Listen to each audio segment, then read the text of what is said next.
सबको जय मसीह की। मेरा नाम सविता है और मेरी गवाही ये है कि हमारे घर में मतलब विश्वास कोई भी नहीं करता था। हमारा 20 जनों का परिवार है और जब हमारे पहले डैडी गुजरे थे तो उनके गुजरने के बाद जो भी रस्म रिवाज होती थी वो निभाई जाती थी, लेकिन मेरी सास उसमें से एक भूल गई थी। जब वो भूल गई तो मैं सोई, रात को सोने के बाद मुझे जो से पितर होते हैं, पितर मेरे सपनों में आए और मुझे दिखाया कि ऐसे ऐसे तेरी सास ने ये नहीं किया है, तो उसको बोल जाकर। तो वो मेरे शरीर के अंदर से रम से गए थे और मेरा शरीर हिल रहा था और आंसू अपने आप निकल रहे थे। और जैसे मैं नीचे गई अपनी सास के पास कि मम्मी मैंने ऐसे ऐसे देखा है रात को कि डैडी की आपने ये जो पहली रसोई की रस्म होती है वो आपने नहीं की है। तो कह रही नहीं है, ऐसे कैसे हो सकता है, तू तो बीच वाली है, ये तो छोटी वाली को दिखता है, ये बड़ी वाली को दिखता है। तो फिर मैंने अपनी जेठानी से बात की, मेरी जेठानी ने मेरी सास से बात की, उसने मेरी बात का विश्वास नहीं किया। फिर मेरे पास मेरी टीका बहन का फोन आया कि मेरा शरीर बहुत काँप रहा और दर्द कर रहा है, बहन मेरे लिए प्रार्थना कर। तो उसने मेरे लिए प्रार्थना भी की और एक तुषार भाई हैं उनसे भी प्रार्थना करवाई। जब प्रार्थना करवाई तो उन्होंने मुझे यही बोला कि किसी के पास मत जाइयो और किसी बाबा के पास मत जाना, तो सीधा चर्च ही आइयो। और मैं पहली बार जब चर्च गई तब मैंने वचन को सुना, स्तुति आराधना को सुना और मैं आनंद हुई और मुझे पता चला कि वचन का महत्व क्या होता है। मैं प्रभु का धन्यवाद करती हूँ, उस बहन का धन्यवाद करती हूँ जिसने मुझे यीशु मसीह का रास्ता दिखा। मैं धन्यवाद करती हूँ। उसके बाद से मैं यीशु मसीह पे विश्वास करने लगी। जो हमारा 20 जनों का मेंबर पूरी फैमिली है उसमें मेरा ही विश्वास हुआ। जब मेरा विश्वास हुआ तो पहले जो अन्य छात्र को व्रत होता है बच्चों के लिए वो मैंने किया, तो लेकिन मेरा विश्वास नहीं था। उसे करने के बाद मेरे कंधे में बहुत जोरदार दर्द होने लगा। फिर मैंने प्रार्थना करवाई, परमेश्वर के दास से प्रार्थना करवाई तो उन्होंने मेरे लिए प्रार्थना की। फिर टीका बहन का कॉल मेरे पास आता था, वो मुझे बार बार बोलती थी कि तू भंडारा खा रही है, तू ये कर रही है, तो परमेश्वर के दास मतलब यीशु मसीह पे विश्वास भी करती है, फिर ये सब भी कर रही है। तो फिर मुझे बहुत बुरा भी लगता था कि मुझे हर चीज के लिए मना कर दिया है, लेकिन फिर मैंने विश्वास किया, मैंने सब छोड़ दिया और प्रभु ने मुझे ब्लेस किया। हाँ, पहले मैं इतना नहीं करती थी, मैं हाथ से कपड़े धोना बहुत ही मुसीबत मेरे पर थी सच में। और फिर प्रभु ने मुझे ब्लेस किया। मैं कभी आटा मांगने, कभी चावल मांगने, मैं अपनी सास के पास हमेशा जाती रहती थी। पति के जॉब करने भी, क्योंकि वो बहुत ही नशा करते थे। और फिर परमेश्वर ने मुझे उसी महीने में, अप्रैल के महीने में जब मैं यीशु मसीह का विश्वास किया, उसी महीने में मेरी जॉब लगी और वो भी दिल्ली जाए बोर्ड में इतनी अच्छे ऑफिस में मेरी जॉब लगी, जो कि टाइम भी बहुत अच्छा, मैं परमेश्वर को पूरा टाइम दे सकती थी। हमारी मीटिंगें भी होती थी, मैं पूरा टाइम परमेश्वर को देती थी। परमेश्वर ने मुझे अच्छी जॉब से ब्लेस किया। मेरे घर की हर कंडीशन बदल गई। मैं हर चीज वो कैश दे के खरीदने लगी जो पहले मैं किस्तों में खरीदा करती थी। प्रभु का बहुत बहुत धन्यवाद हो। फिर ऐसे ही दिन चलते गए और सब हमारा विरोध करते रह गए कि हम तुझे घर से निकाल देंगे, तुम्हारा घर सामान से बाहर फेंक देंगे और तू चर्च गई तो।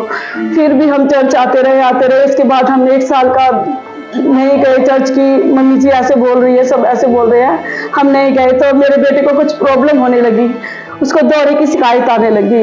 उसको 1-2 बार दौरा पड़ा। जब मैं मीटिंग सुन रही थी तो उसको दौरा आया। उसके बाद मैंने कहा कि इसको तो दौरा आ गया, तो मैंने परमेश्वर दास से प्रार्थना करवाई तो उसी वक्त वो ठीक हो गया। फिर दोबारा हम एक बड़ी चर्च में गए। वहां जैसे चर्च शुरू हुई, परमेश्वर का दांत नहीं थे, लेकिन उस दिन जैसे परमेश्वर की आराधना शुरू हुई वैसे मेरे बेटे को फिर से दौरा आया तो मेरा मन बहुत टूट ही गया कि मैं चर्च में आती हूँ, विश्वास करती हूँ, फिर मेरे बेटे को दौरे आ रही है। फिर मैंने इसको 1-2 बार और फिर दौरा आया। मैं सोचा कि शायद हो सकता है वो चली गई होगी, क्योंकि हम तो चर्च लेके आए हैं। उसके बाद हमने ऐसे ही मतलब नॉर्मली, फिर वो स्कूल गया, उसके स्कूल में दौरा आया। हमें नहीं पता था कि वो दौरा था। इसने बोला कि अंधेरा सा आ गया, मुझे चक्कर सा आ गया। फिर उसके बाद फिर इसको हम शादी में गए, मेरे देवर की सगाई थी, सगाई में हम गए तो इसको वहां पर दौरा आ गया। और इसको दौरा आ गया तो सभी लोग आके इकट्ठे होने लगे कि इसको क्या हो गया, तुम चर्च चले जाती है इसलिए इसको ऐसा हो गया। और उन लोगों ने इतनी बदतमीजी से हमारे ऊपर बांध दी, बहुत ज्यादा चिल्लाना चिल्ली नहीं। और ये मेरी नंद है, उस पर बहुत दुष्ट आत्माएं आती है। उसने बोला कि मेरे पास भेज, जिसे मैं धागा बनाऊंगी ये ठीक हो जाएगा। और हम बहुत बड़ा कीर्तन और जागरण करवाया, हमें बहुत आवाजें मारी, लेकिन प्रभु में हम डटे रहे और खाते रहे। और हमने अपने दरवाजे लगाए, प्रार्थना करनी शुरू कर दी। और परमेश्वर का बहुत बहुत धन्यवाद है, जैसे हमने प्रार्थना करी उसने हमारी सुनी। सच में प्रभु बहुत महान है और वो हमारा कुछ भी ना बिगाड़ सकी, और वो सब कुछ अपनी पूजा पाठ का जो है सब हमारे दरवाजे से लेकर चली गई, वो हमारे तक नहीं आई। हम परमेश्वर का बहुत बहुत धन्यवाद करती हूँ। उसके बाद मेरे बेटे को बोलने लगी कि ये बहुत कमजोर कर दिया, ये कर दिया, वो कर दिया है। तो इसको एक दिन में 2 बार दौरा आया। मैं ऑफिस में गई थी और ऑफिस में जाने के बाद फोन आता है कि मम्मी इसको दौरा दोबारा से आगे जल्दी आ जाए। एक दिन में 2 बार आना मेरे लिए बहुत चिंता की बात हो गई थी, और मैं परमेश्वर करना भूली, परमेश्वर को याद करती रही, उसके वचन को बोलती रही, हायर करती रही। हम इसे एम्बुलेंस में लेकर गए पहली बार, मेरा दिल बहुत रोया सच में। एम्बुलेंस में रात को लेके गए, कोई मदद करने वाला नहीं था, कोई कुछ करने वाला नहीं था, यहाँ तक कि घर के भी साथ देने वाले नहीं। फिर मेरा पति कह रहे मैं कैसे लेके जाऊंगा, उनको इतनी समझ नहीं, क्योंकि उनका पीने खाने में ही रहा हमेशा, ना वो पढ़े लिखे, उनको इतना वो ज्ञान नहीं था। मैं क्या आप लेके चलो, सब परमेश्वर करेगा। और हम इसे सफदरजंग हॉस्पिटल में लेकर गए, और परमेश्वर पर जैसे हमारा विश्वास था, उसके बाद हम इसे दवाई लेके आए। फिर भी इसको दौरा आ गई दवाई लेने के बाद भी। फिर परमेश्वर के दास को मैंने रो रो कर रिक्वेस्ट की कि परमेश्वर के दास मेरे बेटे के लिए प्रार्थना करो, उसको बार बार दौरा आ रहा है। तो परमेश्वर के दास ने बोला कि तेरे घर वाले तो विश्वास नहीं करते हैं, वो हमें आने भी नहीं देंगे, तो ऐसे करके ही लेकर आ, अपनी बहन के घर यहाँ पर लेकर आ, और हम उसके लिए प्रार्थना करेंगे, वो ठीक हो जाएगा। मैं अपनी बहन के घर गई, 5 जी ने मुझे 6 बजे का टाइम दिया, और वो 10 बजे आए, क्योंकि मुझे रास्ता ही नहीं मिला, सारे रास्ते बंद हो रखे, कभी गड्ढे खुद रखे, कहीं कुछ हो रखे। लेकिन परमेश्वर की महिमा बहुत बड़ी है, और मेरा भी विश्वास टूटने लगे कि परमेश्वर दास तो आ ही नहीं रहे, पता नहीं क्यों नहीं आ रहे हैं। और जैसे मेरा बेटा देव पूरा नशे में था, एकदम से उसे होश ही नहीं था, कुछ भी ना वो चल पा रहा था ना कुछ भी। मैं उसे रिक्शे में बिठा के कैसे कैसे लेकर आई, वो सोया हुआ था। परमेश्वर के दास आए, उन्होंने हाथ रखकर इसके सर पर प्रार्थना करी, और जब प्रार्थना करी तो उन्होंने बोला कि इसके यहाँ से कुछ गया है। और जैसे वो प्रार्थना करके चौखट तक ही गए थे, वैसे ही मेरे बेटे को होश आया, और वो उठा और बोला कि माँ मैं बिल्कुल ठीक हूँ, मुझे खाने के लिए दो। और उसको खाने के लिए दिया, उसने अच्छा खाया भी, और सुबह उठा और नहाया धोया और फ्रेश वार कर पार्क खेलने जाता। मैं प्रभु का बहुत धन्यवाद करती हूँ।